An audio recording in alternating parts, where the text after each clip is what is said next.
Dear students, Assalamu alaikum. This is Matiullah Khatak. Our topic is Lincoln Gorge by Topeng Ching. This story deals with a very important aspect of our lives. Here, the writer wants to convey the lesson, to convey the message that the success and progress of a country will be unstoppable if each member of this large family is devoted selflessly to the task assigned to him. So, one must try one's level best to take to completion the responsibility that has been allocated to him.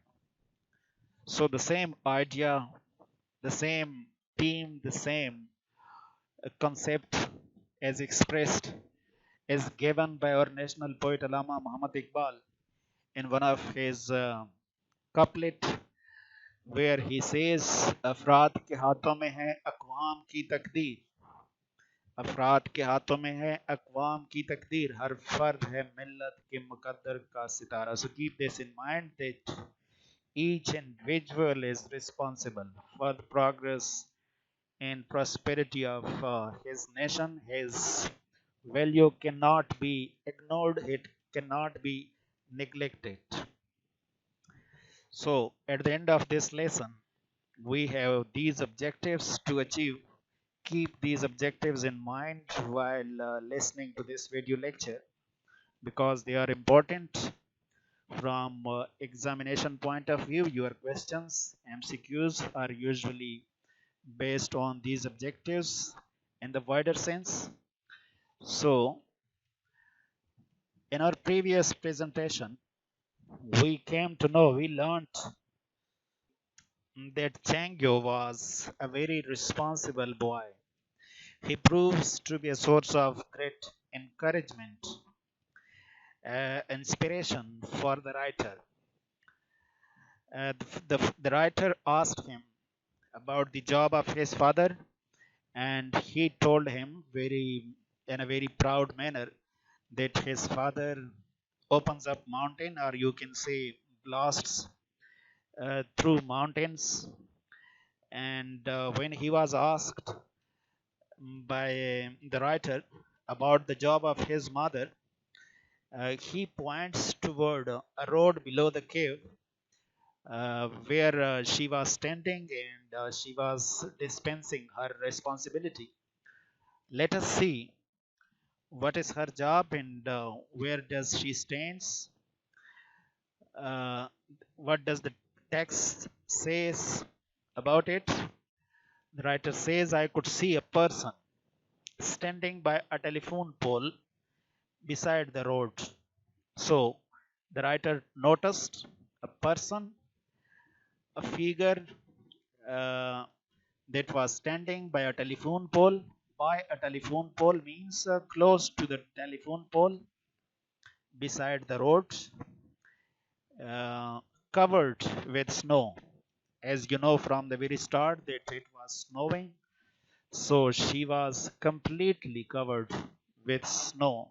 She looked like a white stone image. As she was completely covered with snow, it was snowing uh, densely. So the writer says she looked like a stone image, as if somebody had made a stone image there, and it looked like this to the writer. The writer says apparently she was directing traffic. What came to his mind, the first thing that I could guess from her position, the writer says she was directing, apparently means the first idea that came to my mind was that she was directing traffic. She was traffic officer. The road not very wide.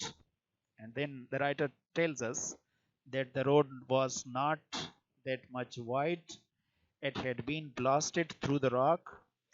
This road had also been blasted through the rock. So the rock had been blasted, had been cut, and the road had been made through these rocks. Ordinarily, commonly, carts, mules, donkeys, and people, no doubt, streamed in both directions along that road 24 hours a day. So the writer is familiar with the situation over here when he says that this was an extremely busy road. When he says streamed in both directions, it means that there was transport moving in both directions mm, throughout the day. That's why he says carts, mules, donkeys, and people.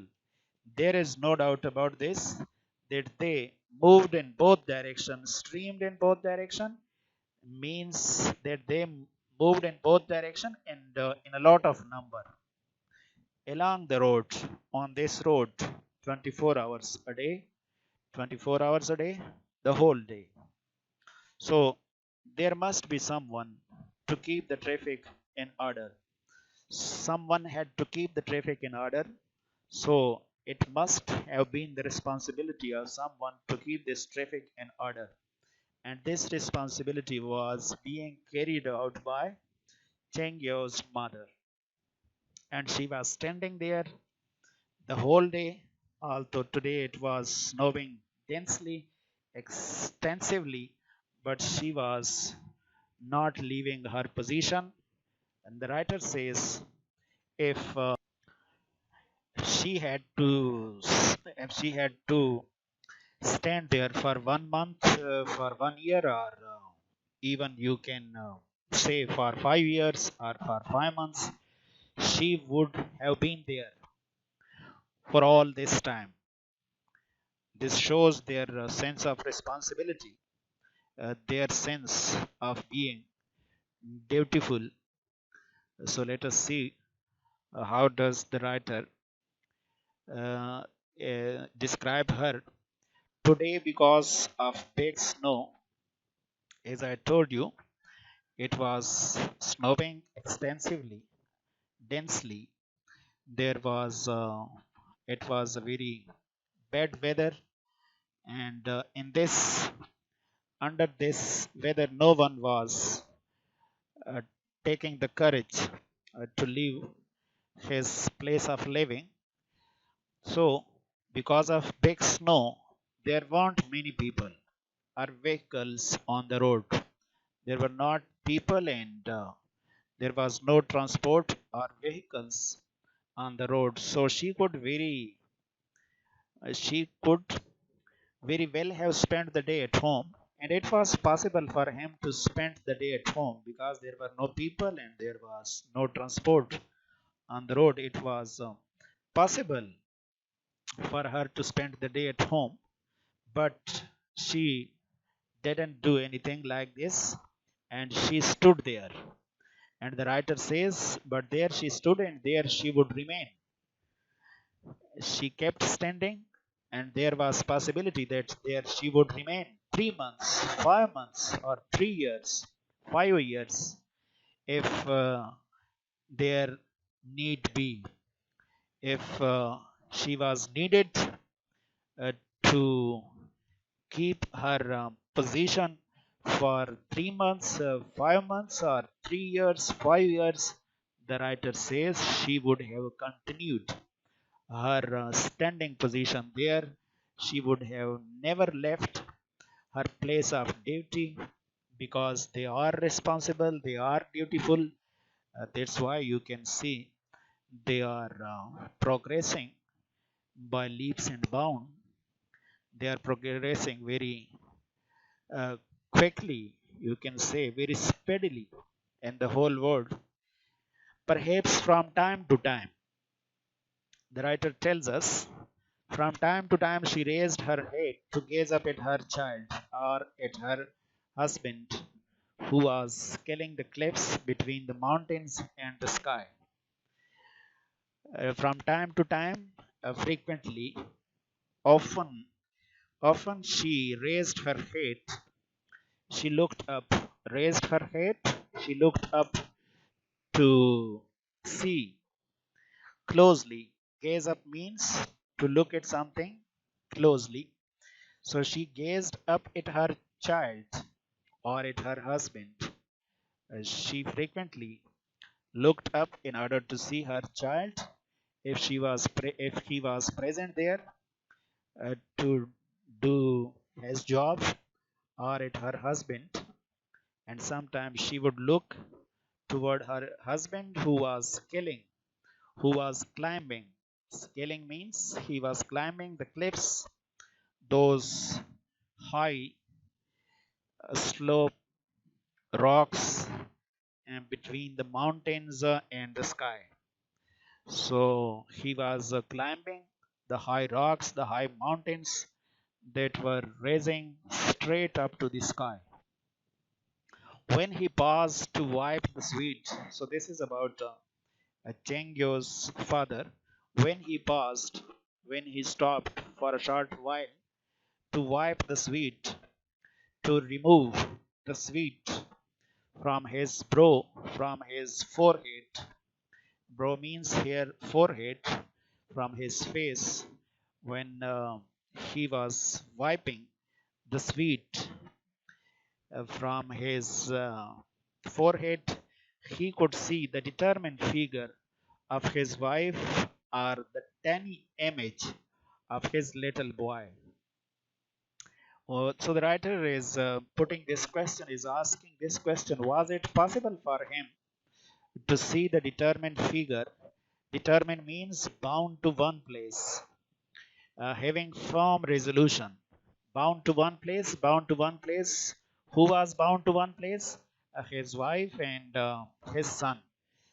So the writer asks this question: was it possible for him to see that figure, determined figure that was firm, bound to one place, that figure of his wife, or the tiny image of his? Why is it tiny image? Because he was at great distance from him, and it looked only like a tiny, a small image of his little boy. So even though it was a snowy, so our answer here will be that it was not possible for them to see each other or one another clearly, but they were expecting, they were sure that they must be at their respective positions of duty or place of duties. So they were a source of encouragement for each other, and they were waiting for an hour of reunion. What was that hour of reunion? When their duty was over. They were hoping, they hoped that they would unite in the evening or when their duty hours are over. Even though it was a snowy, windy night, it was snowing and it was a strong wind was blowing, a windy night and snowy night.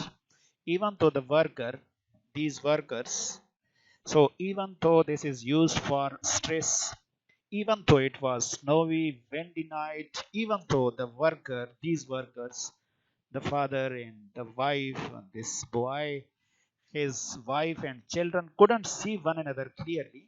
It was not possible for them to see one another clearly. I was sure they could feel a mutual loving encouragement, but the writer says that they were a source of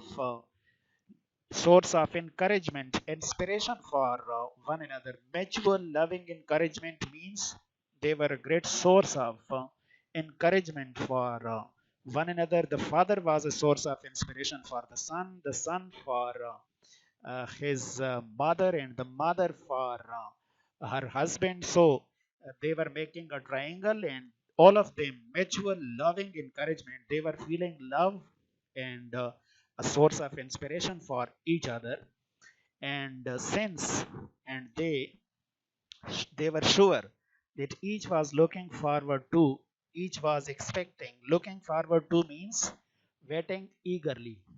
They were expecting, they were waiting eagerly to the moment of family reunion, to that moment when their duties will be over and they will be united once again in their cave. So they were waiting eagerly for that moment that their family would be united in that cave. I glanced at Chengyo. So the writer once again looked briefly. Glanced means to look at something for a short moment, for a short while.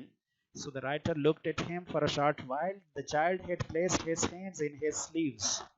So notice that he had placed his hands in his sleeves. This is his sitting position because it was cold. So he had placed his hands in his sleeves, or you can say in his lap, and pulled his neck into his collar. So pulled his neck into his collar. His head was, he had placed his head on his shoulders. Pulled his neck into his collar means his head was his head he had placed on his shoulders, and he kept dozing off, and he had gone into the world of oblivion. You can say kept dozing off. He was under the control of sleep. वो ऊँग रहा था. And the writer says, I told him, you are liable to catch a chill. You are liable to catch. You are likely. Liable means you have already learned the meaning of this word. Liable means you are likely. There is possibility. You catch a chill. You catch a cold. तुम्हें जुकाम लग जाएगा. Better get into bed and go to sleep. It would be better for you to get into bed and go to sleep. Take some rest. He looked at me dreamily for a moment. The writer says he was dozing off. Suddenly, I disturbed his state of drowsiness, and he looked at me dreamily.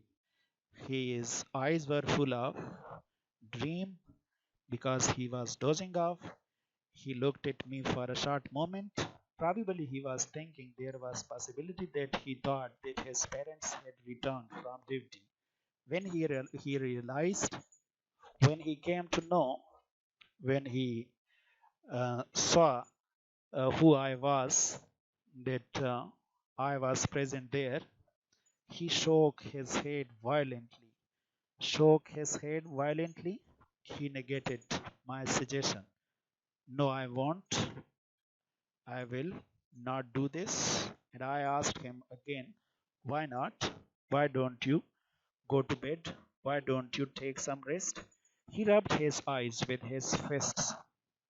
So he started rubbing his eyes with closed hands, as usually people do when they get up or wake up from sleep. And he told the writer that Papa and Mama say a man should never leave his post. So this is, you can see, is the striking idea, the theme, the main idea, what message the writer wants to give to the readers or listeners.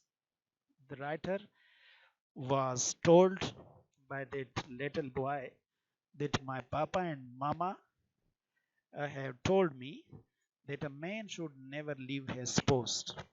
He should never leave his post. You had learned the same idea in the lesson, from the lesson, the Battle of Ohud, where they left their positions. As a result, they had to suffer, and because they had violated the orders, the instructions, directions given by our Holy Prophet. As a result, they had to suffer a lot. So, in this lesson, the same idea is repeated.